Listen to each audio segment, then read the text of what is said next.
আসসালামু আলাইকুম guys, share করছি আমার দুপুরে খাওয়া দাওয়া। আজকে দুপুরে প্রথমে ছিল লতি ভাজা, খুবই সুন্দর করে বেঁচেছে। এটা খেতে ভীষণ ভালো ছিল, মনে ছিল বলার বাহিরে।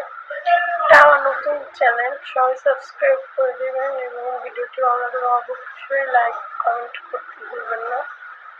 এই তো লতি ভাজা নিয়ে খেয়ে এখন আরেকটা তরকারি, এটা হচ্ছে ছোট মাছ চচ্চড়ি। এটা খেতেও ভালো, আমি যেহেতু ছোট মাছের জন্য লাইক করি না, তারপরেও খেলাম। আমার তো রান্না তো খুবই ছিল এটা। তরকারিটা আমার এতটাও ভালো লাগে না, তারপরেও সবকিছু একটু একটু খেতে হয়। এরপরে ছিল ফেভারিট তরকারি লতি অ্যান্ড চিংড়ি মাছ, যেটা খেতে আমার খুবই ভালো লাগছে এবং এটা দিয়ে আমি এক প্লেট খাবার শেষ করছি। এই ছিল আমার আজকের ভিডিওতে। সবাই ভালো থাকুন, খুব হাফেজ।